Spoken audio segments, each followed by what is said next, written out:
Who benefits from your confusion? Who keeps you busy so you never become free? This is not about becoming cold. It is about becoming clear. 3 contrarian hooks to hold on to as we begin. 1. The fastest way to lose yourself is to keep explaining your pain to people who profit from your patience. 2. Letting go isn't an emotional trick, it's a strategic decision to stop feeding what drains you. 3. The real power move is quiet, you detach first, and you let reality chase you instead of the other way around. By the end, you'll have a complete framework to release people, situations, habits, and old identities, without rage, without begging for closure, and without turning your heart into stone. The two-world framework, Stoic calm plus Machiavellian clarity, to let go. Effectively, you need to operate in 2 worlds at the same time. World 1, your inner state, Stoic control. You cannot control other people, outcomes, or time. You can control your judgments, your attention, and your actions. World 2, the social stage, Machiavellian reality. Many relationships are not pure. They are exchanges of status, utility, comfort, access, and validation. That does not make people evil, it makes them human. But it does mean your emotions can be used against you if you stay naive. Letting go is where these 2 worlds meet. Stoicism gives you stability so you don't react. Machiavellian clarity gives you accuracy so you don't stay fooled. Now we'll move through 12 lessons, reorganized into 4 acts, with short, mirror interludes that expose the social illusions that keep you stuck. Letting go, it sounds simple, but in practice it's one of the hardest things we can do, whether it's people, past experiences, or overwhelming situations. The act of releasing something we're deeply attached to can feel like losing a part of ourselves, but here's the truth: holding on too tightly often causes more suffering than letting go ever will. Learning to let go isn't about detaching from life, it's about freeing yourself from the emotional chains that keep you stuck. In this episode we're diving into how to let go of people and situations using insights from Stoic philosophy and Act 1, Detach from the Handle, Lessons 1 to 3, in Act I, we cut the invisible strings, attachment, reflexive reaction, and the need to fix everything immediately. This is where you reclaim your steering wheel. Lesson 1, Modern psychology. You'll learn how to unlock the power of detachment, when to step back for mental clarity, and how to set healthy emotional boundaries. Letting go doesn't mean giving up, it means making space for what truly matters. By letting go, you don't lose control, you gain the freedom to focus on what truly matters. By the end of this episode, you'll have the tools to release what no longer serves you and move forward with a lighter heart, greater peace of mind, and a renewed sense of purpose. Let's begin. Lesson 1, Unlocking the power of detachment. When most people hear the word detachment, they assume it means apathy or indifference, caring less, feeling less, or withdrawing from life. But in truth, detachment is not about removing emotions, it's about freeing yourself from the need to control things you can't control. It's about maintaining your inner peace regardless of what happens around you. Attachment often comes from fear of losing people, situations, or even fear of ourselves. But the irony is, the tighter we hold on to something, the more it controls us. When we become overly attached, we tie our happiness to external factors, other people's opinions, the outcome of a situation, or material possessions, and when those things change or slip away, as they inevitably do, we suffer. Stoicism teaches that true freedom comes not from controlling everything around us, but from controlling how we respond. Epicus, a Stoic philosopher, famously said, wealth consists not in having great possessions but in having few wants. Detachment in this sense doesn't mean you stop caring. It means you stop clinging, you stop expecting life to conform perfectly to your desires, and instead you learn to adapt, to flow with change rather than resist it. Imagine holding a handful of sand. If you grip it Too tightly most of it slips through your fingers, but if you hold it gently it stays in your palm. This is the essence of detachment. It's not about pushing things away, it's about holding them lightly without letting them define your inner state. To unlock the power of detachment, start by asking yourself, what am I clinging to that's causing me stress or anxiety? It could be a relationship where you feel overly responsible for the other person's happiness, a situation at work where you're trying to control every outcome, or even a past event that you can't seem to let go of. Recognizing what you're attached to is the first step toward releasing its hold on you. Next, practice mindful acceptance. This doesn't mean passively accepting everything that happens, it means acknowledging what's outside your control and choosing how to respond. For example, if someone's behavior is upsetting you, instead of trying to change them, focus on setting boundaries and managing your own emotions. You can care deeply about someone while still maintaining a healthy level of emotional detachment. Here's something practical you can do each day. Take 5 minutes to reflect on one thing you're attached to that's causing you stress. Ask yourself, is this something I can control, or is it something I need to let go of? If it's outside your control, practice mentally releasing it by saying, I choose to let go of what I cannot control. This simple exercise helps train your mind to focus on what matters and let go of unnecessary burdens. Ask yourself, am I holding on because I truly care, or because I'm afraid of what will happen if I let go? Fear-based attachment only leads to suffering, while healthy detachment creates space for growth, freedom, and peace. Remember, detachment isn't about abandoning people or responsibilities, it's about protecting your inner world from being thrown into chaos by external events. It's about showing up fully but without clinging to outcomes. When you unlock the power of detachment, you begin to experience life with greater clarity, balance, and mirror. Interlude: attachment is a handle. If someone can predict your attachment, they can steer you.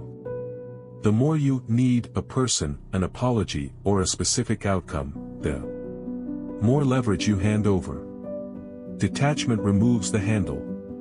You don't become heartless, you become unmovable. And in a world of performances, the unmovable person is the hardest to manipulate. Lesson 2: emotional resilience. You free yourself from the weight of things you cannot control, and in doing so you find a lighter, more peaceful way to live. Lesson 2: stepping back for mental clarity. When life feels overwhelming, when emotions are high and your mind is clouded, it's easy to react impulsively, make poor decisions, or let stress take over. In these moments, one of the most powerful things you can do is step back. Taking a step back isn't about avoidance, it's about creating space between your emotions and your actions so you can gain mental clarity. When you're caught up in the intensity of a situation, everything feels urgent, your mind races with thoughts, your emotions escalate, and it becomes harder to think clearly. But by pausing and stepping back, whether physically, mentally, or emotionally, you give yourself the opportunity to see the situation from a different perspective. This practice helps you respond thoughtfully rather than react impulsively. Imagine a painter standing too close to their canvas. Up close, all they see are individual brush strokes and small imperfections, making it difficult to understand the full picture. But when they take a few steps back, they gain a clearer view of the entire painting. The same principle applies to your mind. When you step back from overwhelming situations, you gain perspective. You can see the problem for what it really is, rather than through the distorted lens of heightened emotions. Stepping back can be as simple as taking a deep breath, going for a short walk, or even journaling your thoughts. These small actions create mental distance, allowing your emotions to settle and your mind to regain its balance. Once you've created that distance, you're in a better position to reflect on what's truly happening and decide how to respond in a way that aligns with your values. Stoicism teaches us that clarity comes from calmness. Marcus Aurelius wrote, "You have power over your mind, not outside events." Realize this and you will find strength by stepping back. You take control of your mind, refusing to let external chaos dictate your internal state.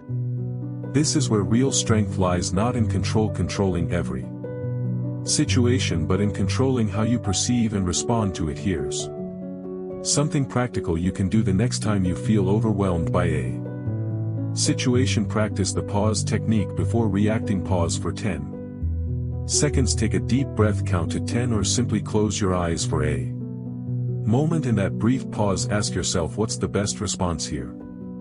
Not the quickest or easiest, but the one that aligns with who I want to be. This small practice can drastically improve your ability to make thoughtful, clear decisions. Another method is perspective journaling. When you're feeling stuck or emotionally charged, take 5 to 10 minutes to write down your thoughts as if you were giving advice to a friend in the same situation. This practice helps you step outside your emotions and view the problem from a more objective angle. Ask yourself, am I too close to this situation to see it clearly? If the answer is yes, step back. Give yourself the time and space to reflect. Not every situation requires an immediate reaction, and often the wisest actions come after moments of calm reflection. Remember, stepping back isn't a sign of weakness, it's a sign of wisdom. It's a deliberate act of choosing clarity over chaos. Mirror interlude. Your anger is a signal, not a sentence. When you feel pulled into drama, notice the hidden incentive. Who gets attention when you're upset? Who becomes important when you're reactive? A calm pause is not weakness. It is the moment you stop auditioning for someone else's story. Lesson 3: reflection over reaction. By making it a habit to step back when things feel overwhelming, you cultivate a calmer, more thoughtful approach to life. You learn to see challenges for what they are: temporary obstacles, not permanent problems, and in doing so you regain control over your mind and your emotions. When you master the art of stepping back, you not only make better decisions, you also create a life where peace of mind becomes your default state, no matter what storms life throws your way. Lesson 3: deciding when to distance yourself. One of the hardest decisions we face in life is knowing when to distance ourselves from people or situations, whether it's a draining relationship, a toxic work environment, or even a personal habit that no longer serves you. Holding on too long can take a toll on your emotional health, but how do you know when it's time to create that distance? And more importantly, how can you do it in a way that aligns with your values and preserves your peace? The first step in making this decision is self-awareness. Ask yourself, is this relationship or situation helping me grow, or is it holding me back? Growth doesn't always feel comfortable, so it's important to distinguish between temporary discomfort that leads to improvement and persistent negativity that drains your energy. If something consistently leaves you feeling anxious, unappreciated, or diminished, it might be time to consider creating distance. Many people struggle with distancing themselves because of guilt. You may feel responsible for other people's feelings, or worry that creating distance makes you a bad person, but the truth is, setting boundaries isn't selfish, it's necessary for maintaining your well-being. Stoicism teaches us that we can't control other people, only our own actions and choices. Epictetus said we cannot choose our external circumstances, but we can always choose how we respond to them. Distance yourself is a response, a deliberate act of protecting your emotional health. It's also helpful to reflect on your values. Does staying in this situation or relationship align with who you want to be? Sometimes we stay in unhealthy dynamics out of habit or fear of change. But if staying means compromising your values or well-being, it's worth considering a different path. Remember, creating distance doesn't mean you're abandoning someone or giving up. It means you're choosing to prioritize your peace and personal growth. Once you've decided it's time to create distance, the next step is to do it quietly and respectfully. There's no need for grand declarations or confrontations unless they're absolutely necessary. In many cases, simply spending less time with a person or gradually disengaging from a situation is enough. This quiet approach allows you to protect your energy without adding unnecessary drama. Here's something practical you can do if you're unsure whether it's time to distance yourself. Try a trial separation. Give yourself a Set period, say 2 weeks, where you intentionally limit your engagement with the person or situation. During this time, pay attention to how you feel. Are you calm or more focused? Do you miss the interaction, or do you feel relieved without it? This trial period can provide valuable insight into whether creating permanent distance is the right choice. Ask yourself, am I staying out of obligation or because this truly adds value to my life? If the answer leans toward obligation or guilt, it might be time to take a step back. Remember, you can care about someone and still choose to protect your boundaries. Distance doesn't erase love or respect. It preserves your well-being. Another key factor to consider is communication. While quiet distancing works in many cases, some situations may require an honest conversation if the relationship is worth preserving but needs adjustment. Consider expressing your feelings and setting clear boundaries. Sometimes creating distance isn't about cutting ties, it's about redefining the relationship in a way that works for both parties. Remember, deciding when to distance yourself is about choosing what serves your growth and well-being. It's not about blame or resentment, it's about creating space for clarity, peace, and personal development. When you let go of what no longer serves you, you make room for healthier relationships, better opportunities, and a life that aligns with your values. Ultimately, life is too short to stay stuck in situations that drain your mirror. Interlude, distance reveals the truth. Many connections survive only because you are constantly present to patch the cracks. When you step back, reality speaks. If it collapses, it was not stable, it was maintained by your effort. Stepping back is not abandonment, it is an honesty test. Act 2, Boundaries and Distance, Lessons 4 to 6. In Act 2, we stop confusing access with love. This is where you learn to protect your peace without becoming aggressive or cruel. Lesson 4, Energy. By learning when and how to distance yourself, you take an important step toward living with greater purpose, peace, and self-respect. Lesson 4, Building Trust through Meaningful Conversations. When life feels overwhelming, one of the most powerful ways to find clarity and emotional relief is by engaging in deep, meaningful conversations with trusted individuals. Human connection isn't just a source of comfort, it's a path to insight, growth, and emotional healing. Talking through your feelings with someone you trust can help you gain new perspectives, challenge negative thought patterns, and uncover solutions you may not have considered on your own. But here's the key: not every conversation builds trust. Surface level small talk or exchanges filled with judgment don't lead to real connection. Trust is built when conversations are honest, vulnerable, and supportive. When both parties feel safe enough to share without fear of being misunderstood or criticized. It's about opening up, but also about listening deeply and without judgment. If in Stoic philosophy trust and open dialogue were seen as essential for personal growth, the Stoics valued conversations that challenged their thinking in a respectful and thoughtful way. Seneca once wrote, "Associate with those who will make a better man of you. Welcome those whom you yourself can improve." In other words, seek out people who encourage your growth, not just those who echo your thought. Meaningful conversations aren't just about venting, they're about learning, reflecting, and evolving. To build trust through conversations, it's important to create an environment of mutual respect and empathy. This means listening without interrupting, validating the other person's feelings, and offering support rather than unsolicited advice. Often, people don't need solutions, they need to feel heard and understood. Simply saying "I understand how you feel" or "I'm here for you" can go a long way in strengthening trust. If you're seeking clarity about a difficult situation, don't hesitate to reach out to someone you trust.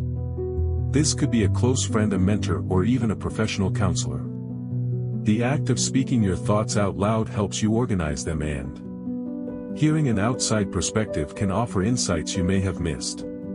Just make sure the person you're opening up to is someone who respects your boundaries and offers a safe space for sharing. Here's something practical you can do: identify 1 or 2 people in your life whom you trust deeply. The next time you feel stuck or overwhelmed, reach out to Then for a meaningful conversation, start by saying something like, "I've been feeling confused, overwhelmed about something, and I'd really value your perspective," or just someone to talk to, framing the conversation this way invites them to listen without feeling pressured to solve the problem. At the same time, be open to offering support when someone comes to you. Building trust is a two-way street. It's about giving as much as receiving. Practice being present, listening actively, and offering empathy when someone shares their struggles with you.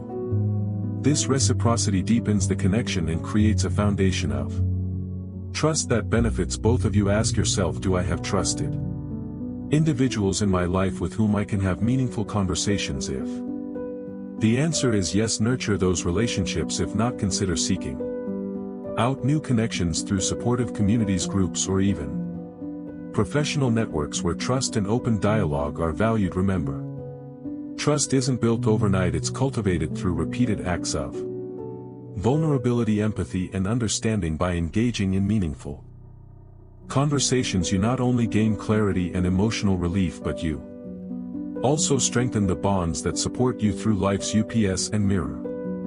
Interlude: disappearing is a form of communication on the social stage. Boundaries are rarely respected when they are explained. They are respected when they are enforced. Distance is enforcement without argument. It tells the truth without words. I won't pay for this with my peace.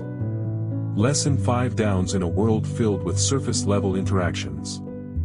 Meaningful conversations are a rare and valuable gift. They remind you that you're not alone, help you see things from a new perspective, and provide the emotional support needed to navigate challenging times. By building trust and fostering open dialogue, you create a network of connection and strength that sustains you through life's inevitable uncertainties. Lesson 5: mastering emotional boundaries. Have you ever found yourself overwhelmed by someone else's emotions, absorbing their stress, anxiety, or negativity as if it were your own? If so, you're not alone. Many people struggle with emotional boundaries, the invisible lines that separate your emotions from those of others. Without these boundaries, it's easy to feel drained, lose your sense of self, and become entangled in problems that aren't yours to solve. Mastering emotional boundaries doesn't mean shutting people out or becoming indifferent. It means learning to protect your emotional well-being while still offering empathy and support. When you set healthy emotional boundaries, you create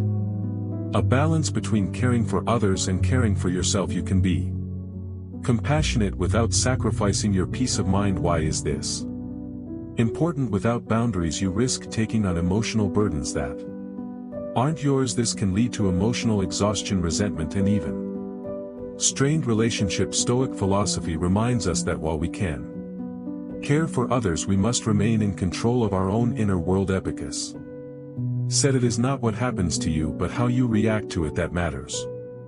This wisdom applies not only to external events but also to the emotions of those around us. You can't control how others feel, but you can control how much you let their emotions affect you. The first step in mastering emotional boundaries is awareness. Start by noticing when you're taking on emotions that aren't yours. Ask yourself, am I feeling this way because of my own situation or because I've absorbed someone else's emotions?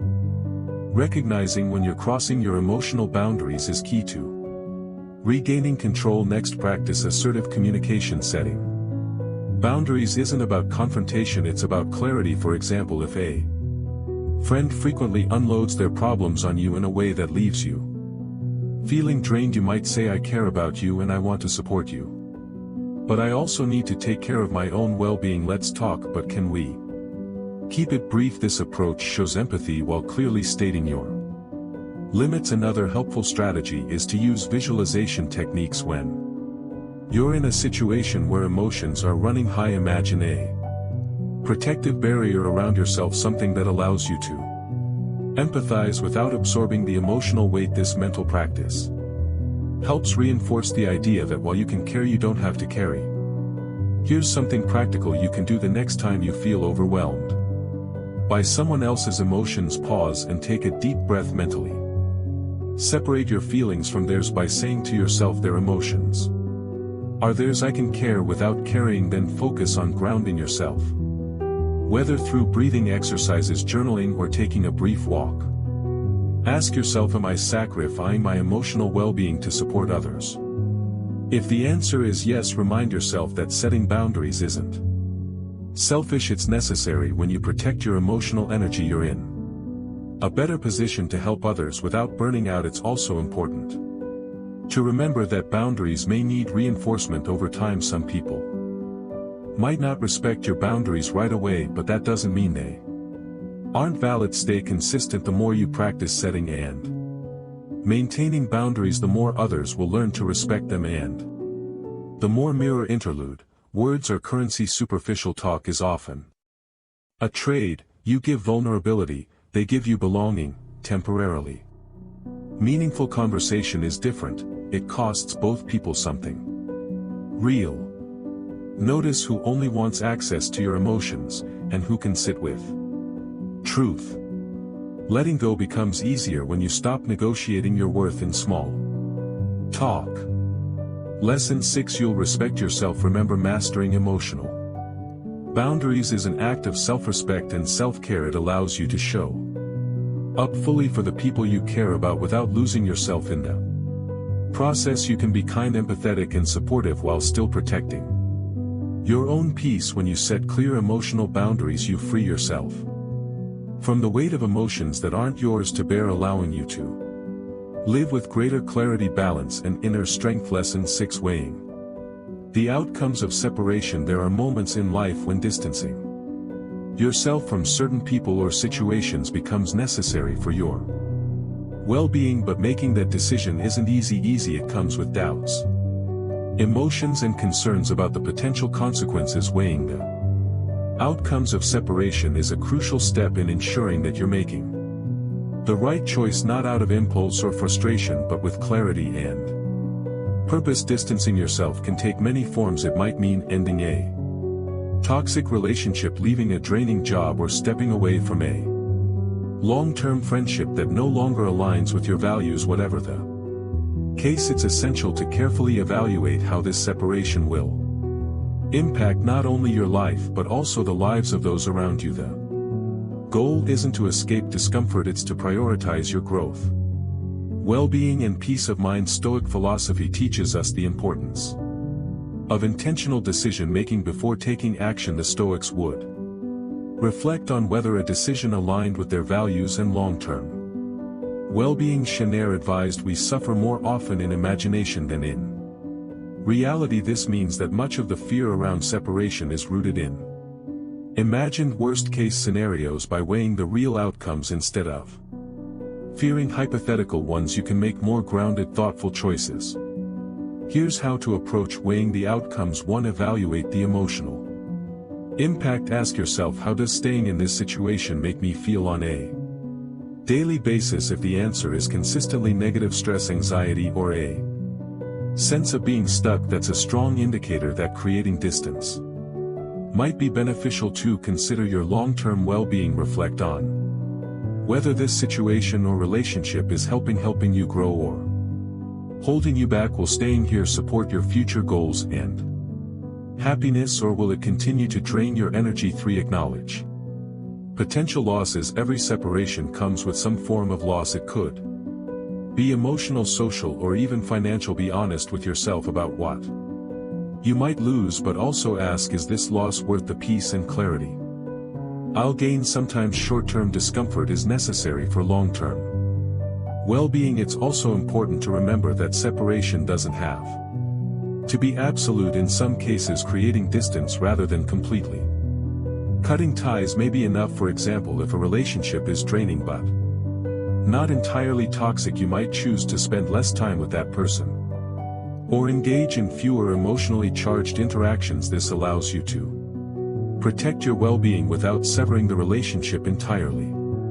Here's something practical you can do when faced with the decision to create distance. Try a pros and cons reflection. Take a piece of paper and divide it into 2 columns. On one side, list the benefits of staying in the situation or relationship. On the other, list the benefits of creating Distance. Seeing these factors laid out visually can help clarify your decision. Ask yourself, am I staying because I genuinely want to, or because I'm afraid of the consequences of leaving? If fear is the primary reason, it's worth reconsidering. Often the fear of change is worse than the change itself. Once you take the step, you might find that what you feared wasn't as overwhelming as you imagined. Remember, weighing the outcomes of separation isn't about finding a perfect solution, it's about choosing the path that best supports your growth and well-being. No decision is without its challenges, but by taking the time to reflect and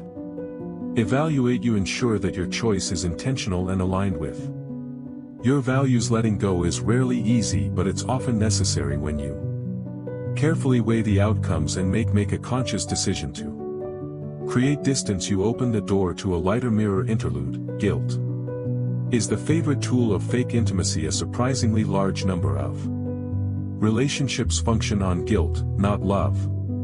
If your no is punished, the bond is conditional. Emotional boundaries aren't walls, they are filters. They separate those who respect you from those who merely want you. Act 3, Detox the noise. Lessons 7 to 9. In Act 3, we remove the fuel. Digital triggers, misaligned priorities, and the scarcity mindset that keeps you chasing what drains you. Lesson 7, Freer life. You make room for new opportunities, healthier relationships, and a version of yourself that thrives unburdened by what no longer serves you. Lesson 7, Detoxing from social media. In an age where social media has become an integral part of daily life, it's easy to fall into the trap of constant scrolling, comparing, and consuming. While social media connects us to people and information, it also introduces a significant amount of digital noise, distractions, unrealistic comparisons, and even anxiety from endless updates. Detoxing from social media doesn't mean abandoning it altogether. It means creating space for clarity, focus, and genuine connection by limiting its grip on your life. The problem with excessive social media use is that it keeps your mind in a constant state of stimulation. Every notification, post, or like triggers a small dopamine hit, conditioning you to seek more.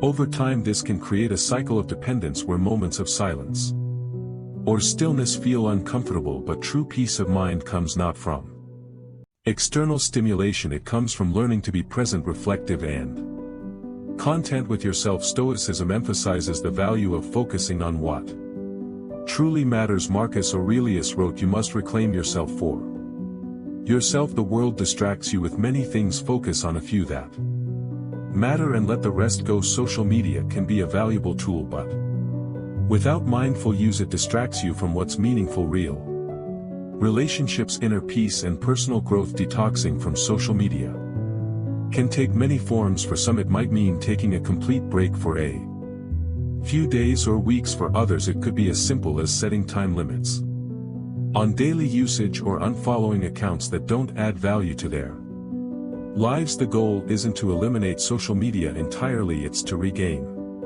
control over how you engage with it. Here's how to start a social media detox. 1. Identify your triggers. Notice when and why you turn to social media. Is it out of boredom, stress, or habit? Understanding your triggers helps you find healthier alternatives, like going for a walk, reading, or journaling that provide genuine relaxation or stimulation. 2. Set boundaries. Create specific times during the day when you'll check social media rather than constantly reaching for your phone. For example, you might decide to check it only after lunch or in the evening, limiting your exposure to digital noise. 3. Curate your feed. Unfollow accounts that make you feel inadequate, anxious, or drained. Instead, follow those that inspire, uplift, or educate you. Your digital environment should reflect your values, not undermine them. Here's something practical you can do. Try a 24-hour social media detox for 1 full day. Avoid all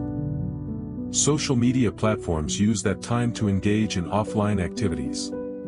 Spend time with loved ones, work on a hobby, or simply enjoy the quiet moments. At the end of the day, reflect on how you feel. Did you miss anything important, or did you feel more present, less stressed, and more Focused, ask yourself, am I using social media intentionally, or is it using me? If you find that it's consuming more of your time and energy, then you'd like commit to creating healthier boundaries. Remember, you don't have to give it up entirely, you just need to ensure that it serves you rather than controls you. Remember, detox boxing from social media isn't about isolation, it's about reconnection. By reducing digital noise, you create space for deeper conversations, richer experiences, and greater peace of mind. You learn to be present in your own life rather than constantly watching the highlight reels of others. When you take control of how you engage with social media, you reclaim your time, your focus, and your inner calm. You free yourself from the constant comparison and distraction, allowing room for what truly matters. Real connection. Mirror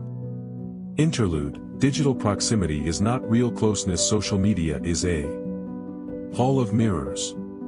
It keeps old attachments alive with a single image, a single story, a single like. Detachment in the digital age requires something radical. Refusing to consume illusions that reset your healing every day. Lesson 8: Meaningful growth and the quiet, powerful moments that shape who you are. Lesson 8: Prioritizing your core needs. In the rush of everyday life, it's easy to lose sight of what truly matters. Between work, obligations, social commitments, and endless distractions, your core needs, those things that nourish your emotional, mental, and spiritual well-being, often get pushed aside. But here's the truth: if you don't prioritize your core needs, no one else will. Learning to identify and prioritize what truly sustains you is essential for building a balanced and fulfilling life. Many people confuse wants with needs. While wants are temporary desires like entertainment, validation, or material possessions, your core needs are deeper. They're the things that keep you grounded, fulfilled, and energized. These could be things like meaningful relationships, time for self-reflection, creative expression, or even simple activities like getting enough sleep and spending time in nature. Stoicism teaches us to focus on what is essential and to let go of what is superfluous. Epictetus said, wealth consists not in having great possessions but in having few wants. This wisdom reminds us that true fulfillment doesn't come from chasing more but from nurturing the essentials that sustain our inner well-being. To prioritize your core needs, start by asking yourself, what are the things that genuinely make me feel alive and at peace? These are often the things that, when neglected, leave you feeling drained or disconnected. For example, if quality time with loved ones is a core need for you, constantly prioritizing work over relationships will eventually lead to feelings of isolation and dissatisfaction. Once you've identified your core needs, the next step is to make time for them intentionally. This might mean setting aside time each day for self-care, saying no to commitments that don't align with your values, or creating boundaries around your work and personal life. Remember, prioritizing your needs isn't selfish, it's necessary. When your needs are met, you're in a better position to show up fully for the people and responsibilities in your life. Here's a simple exercise: make a list of your top 5 core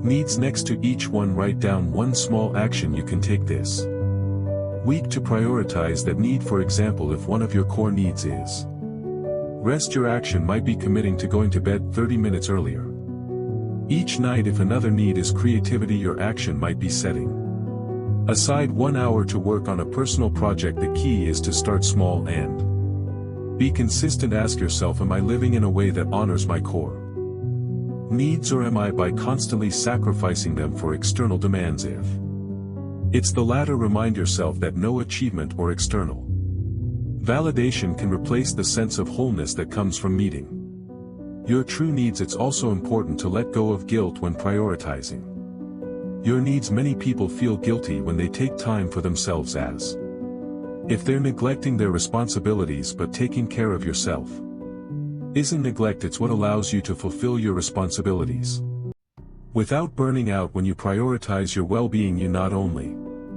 improve your own life, you also show up better for those around you.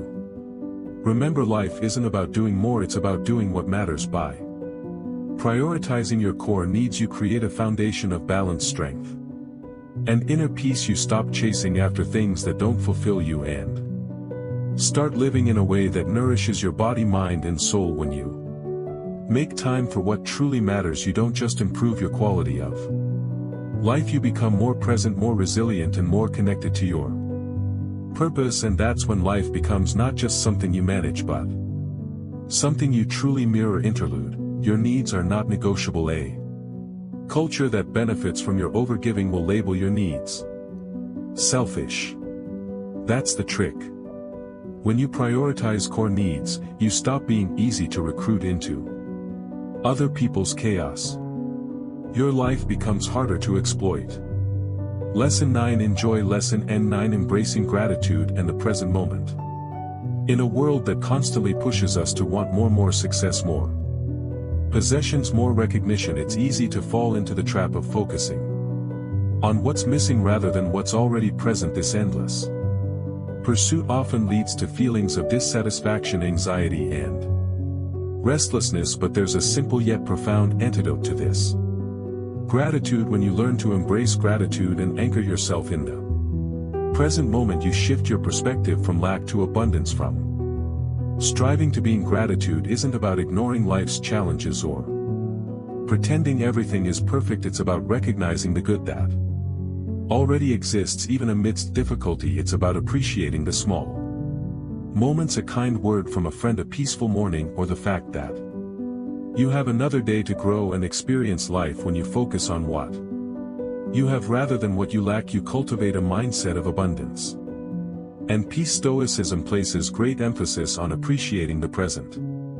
Marcus Aurelius wrote, "Do not dwell on the past or dream of the future, but concentrate the mind on the present moment." The Stoics believe that true contentment comes not from what you achieve or acquire but from fully experiencing the here and now. Gratitude is a way of grounding yourself in the present. It reminds you that despite life's imperfections, there's always something to be thankful for. Practicing gratitude doesn't have to be complicated. One powerful method is to start or end your day by reflecting on 3 things you're grateful for. They don't have to be grand. Sometimes the simplest things bring the greatest sense of peace.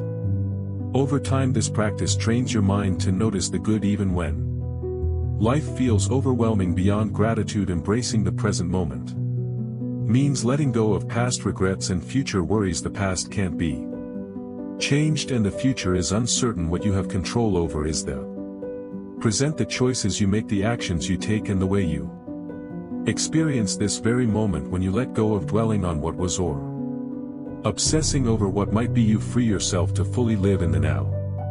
Here's something practical you can do the next time you feel stressed or overwhelmed. Pause for a moment, take a deep breath, look around you and find something, anything you can appreciate in that moment. It could be the warmth of sunlight, the taste of your coffee, or even the strength you've shown in handling a difficult situation. This simple act of mindful gratitude helps ground you and brings a sense of calm to your mind. Ask yourself, am I focusing more on what's missing or what's already present? If you find that your mind often leans toward lack, make a conscious effort to shift toward gratitude. It's not about ignoring your goals or desires, it's about balancing them with appreciation for what you already have. Another way to stay present is by practicing mindfulness, whether through meditation, deep breathing, or simply being fully engaged in what you're doing. Mindfulness helps you slow down and savor life's moments. It's about noticing the details, how the air feels on your skin, the sound of the wind, the texture of the food you're eating. These small acts of presence bring richness and depth to everyday life. Remember, life isn't lived in the past or the future, it's lived in the present. By embracing gratitude and staying anchored in the moment, you free yourself from the constant chase for more and find peace in what is. You realize that while life may never be perfect, it can still be beautiful when you take the time to notice and appreciate it. In the end, gratitude and presence aren't just practices, they're mindsets. When you cultivate them, you create a life filled with more joy, less anxiety, and a deeper connection to what truly matters. So take a moment, breathe deeply, and ask yourself, what can I appreciate right now? You might be mirror. Interlude. Gratitude breaks the scarcity spell the social stage runs on. Scarcity, you're behind. You're missing out. You must prove yourself. Gratitude dissolves that. Hypnosis. When you realize you already have enough to stand upright, you stop chasing approval like oxygen. Act 4, Rebuild the Inner Foundation, Lessons 10 to 12. In Act 4, we build the version of you that doesn't relapse into old attachments. Flexibility, clean compassion, and daily nourishment become your long-term insurance. Lesson 10. Surprised by how much there is to be thankful for. Lesson 10. Cultivating flexibility and adaptability. Life is unpredictable no matter how carefully you plan or how hard you try to control outcomes. Unexpected changes will always arise. It's in these moments when things don't go according to plan that your ability to adapt determines whether you thrive or suffer. Cultivating flexibility isn't about giving up on your goals or lowering your standards. It's about learning to adjust your approach. Stay calm in the face of uncertainty and find growth in every challenge. Many people resist change because it feels uncomfortable. We like stability, predictability, and control, but rigidity in the face of change creates unnecessary suffering. When you refuse to adapt, you cling to what was instead of embracing what is. This resistance often leads to frustration, anxiety, and a sense of helplessness. On the other hand, when you cultivate flexibility, you learn to flow with life's changes, finding new paths forward even when things don't go as planned. Stoicism offers timeless wisdom on this topic. Epicus taught it's not what happens to you, but how you react to it that matters. This idea highlights the importance of flexibility, not in avoiding change but in mastering your response to it. When you accept that change is inevitable and learn to adapt with grace, you maintain your inner peace and clarity no matter what life throws your way. Flexibility starts with shifting your mindset. Instead of seeing change as a threat, view it as an opportunity for growth. Every unexpected event, every setback holds a lesson. If you're willing to look for it, ask yourself, what can I learn from this situation? How can I grow through this challenge? This shift in perspective helps you stay open to new possibilities rather than getting stuck in frustration over what didn't go according to plan. Another key to cultivating flexibility is developing emotional resilience. Life's changes often trigger strong emotions, fear, frustration, or disappointment.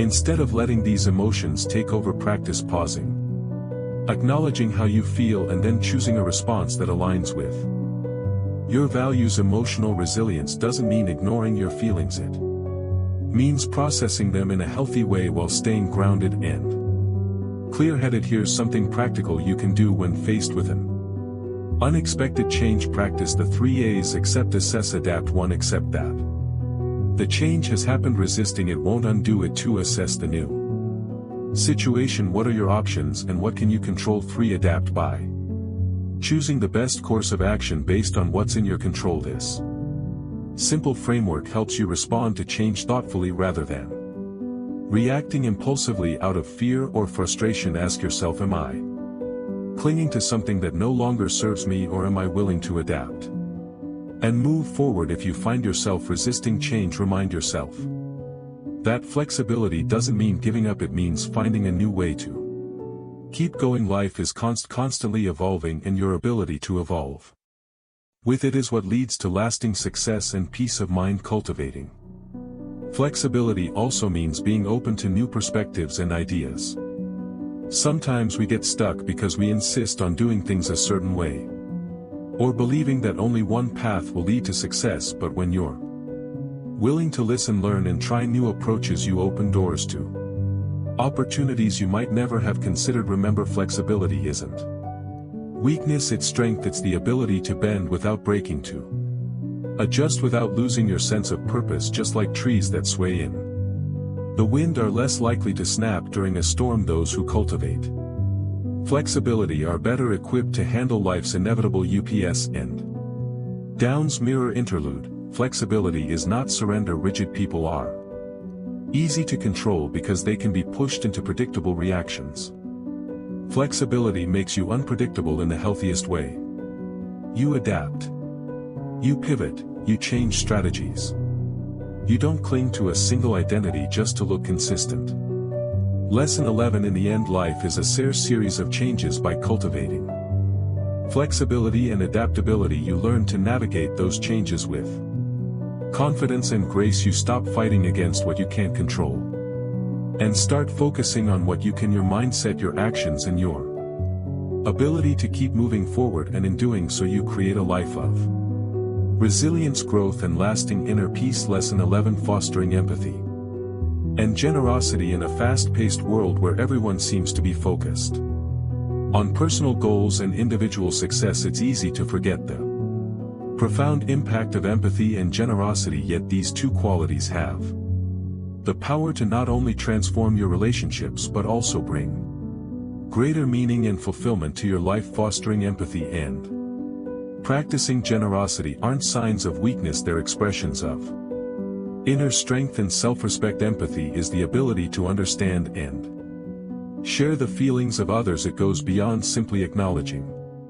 someone's experience. It involves truly listening without judgment and offering genuine support. When you foster empathy, you strengthen your connections with those around you. People feel seen, heard, and valued, which fosters trust and deeper relationships. Stoicism often emphasizes personal resilience, but it also highlights the importance of contributing to the well-being of others. Marcus Aurelius wrote, "What benefits the whole benefits the individual." In other words, by acting in ways that uplift others, you also uplift yourself. Empathy isn't just about helping others, it's about creating a world where mutual respect and compassion flourish, which benefits everyone, including you. Generosity, on the other hand, isn't just about giving material things, it's about giving your time, attention, kindness, and wisdom. True generosity comes from a place of abundance, not obligation. When you give freely without expecting anything in return, you cultivate a mindset of abundance and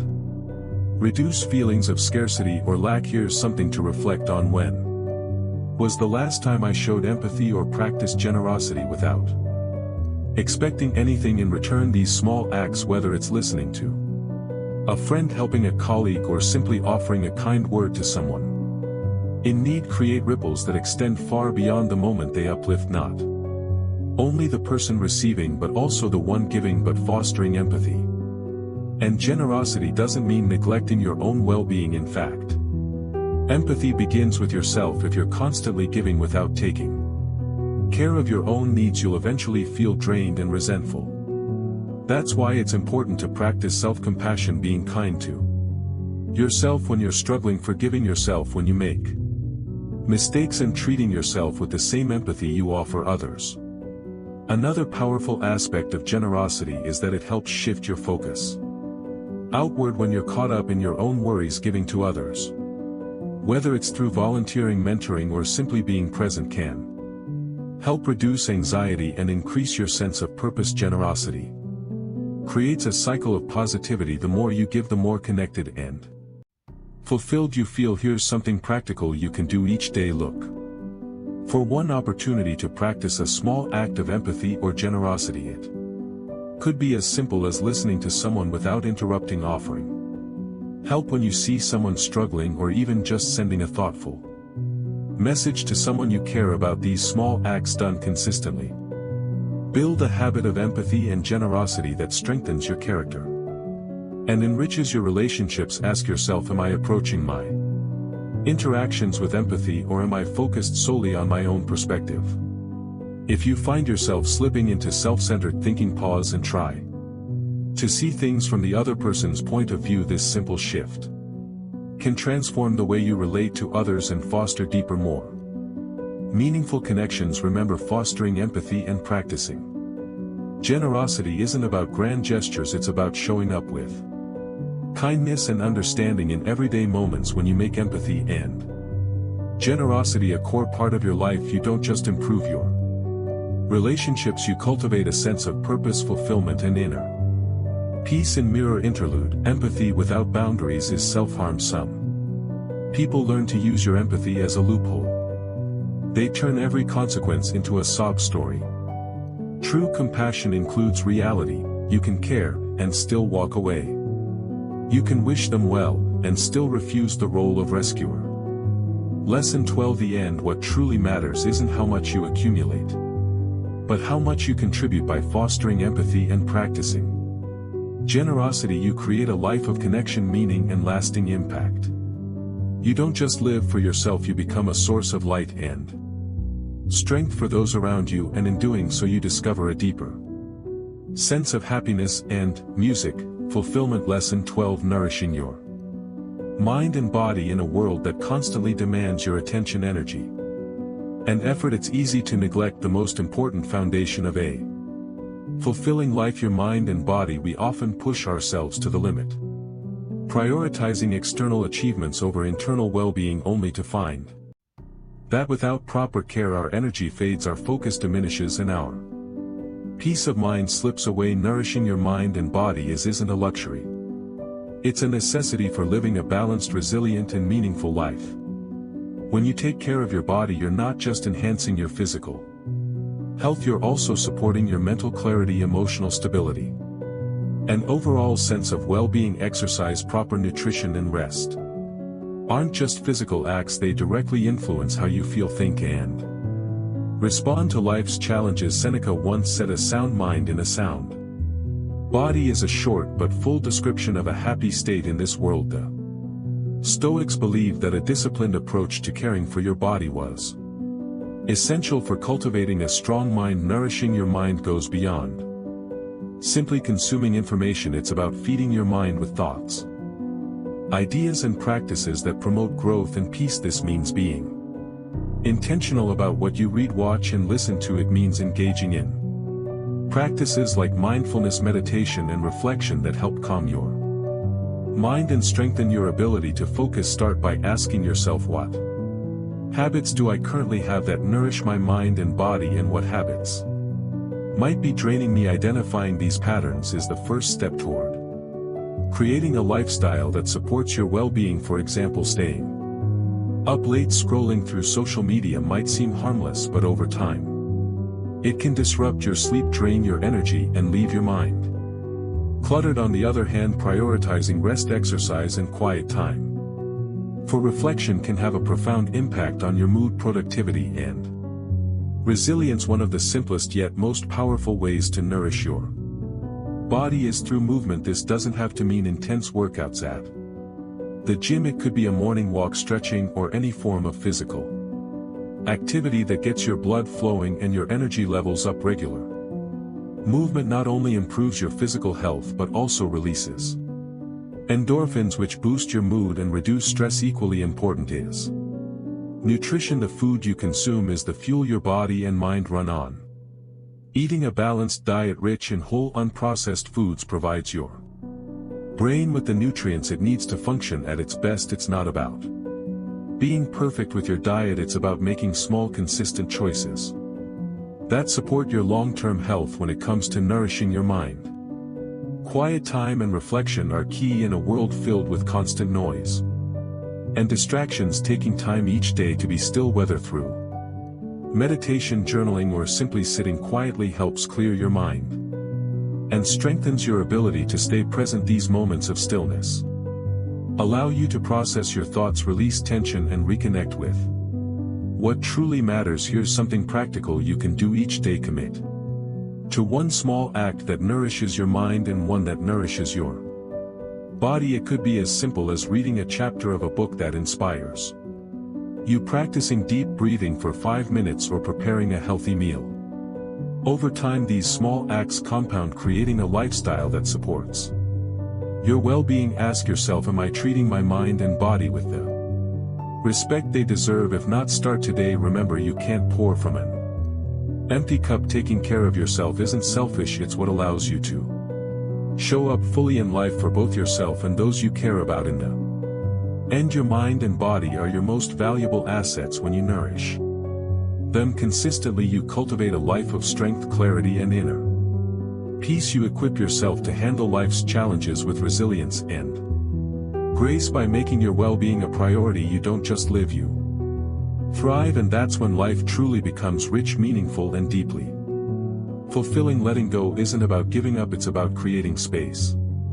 For something better, it's about freeing yourself from the weight of what no longer serves you, whether it's people, situations, habits, or even outdated versions of yourself. When you let go of what holds you back, you gain clarity, peace, and the ability to move forward with intention. In this episode, we explore 12 powerful lessons on how to let go and create a life of greater balance and fulfillment, from unlocking the power of detachment to nourishing your mind and body. Each lesson offers a practical way to reclaim your energy and refocus on what truly matters.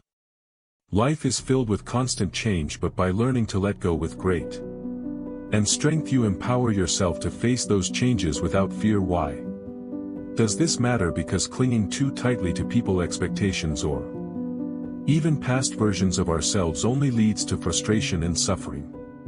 But when you learn to let go, you discover a deeper sense of freedom and inner peace. You stop being a prisoner to what's beyond your control and start living with greater purpose and presence. Here's something to reflect on. What is one thing I'm ready to let go of today? It doesn't have to be a grand gesture, it could be a small thought, a minor frustration, or an unnecessary habit. Every small step toward letting go creates a ripple effect, helping you cultivate a life that feels lighter, freer, and more aligned with your values. Remember, letting go is a practice, not a one-time event. It takes courage, patience, and self-compassion, but with each quiet release you make room for growth, connection, and a life of greater joy. As Marcus Aurelius said, you have power over your mind, not outside events. Realize this and you will find strength. Thank you for joining us on this journey. If this episode resonated with you, take a moment to reflect on what you've learned, and if you feel inspired, share it with someone who might benefit from it.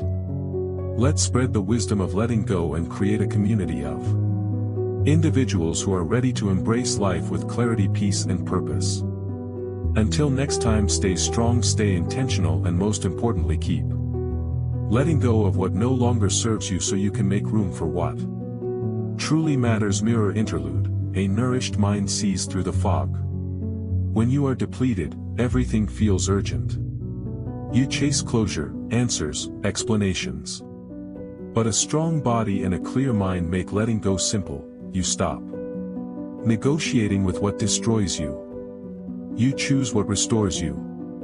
Fulfilling letting go isn't about giving up, it's about creating space for something better. It's about freeing yourself from the weight of what no longer serves you, whether it's people, situations, habits, or even outdated versions of yourself. When you let go of what holds you back, you gain clarity, peace, and the ability to move forward with intention. In this episode, we explore 12 powerful lessons on how to let go and create a life of greater balance and fulfillment, from unlocking the power of detachment to nourishing your mind and body. Each lesson offers a practical way to reclaim your energy and refocus on what truly matters. Life is filled with constant change, but by learning to let go with great and strength, you empower yourself to face those changes without fear. Why does this matter? Because clinging too tightly to people, expectations, or even past versions of ourselves only leads to frustration and suffering. But when you learn to let go, you discover a deeper sense of freedom and inner peace. You stop being a prisoner to what's beyond your control and start living with greater purpose and presence.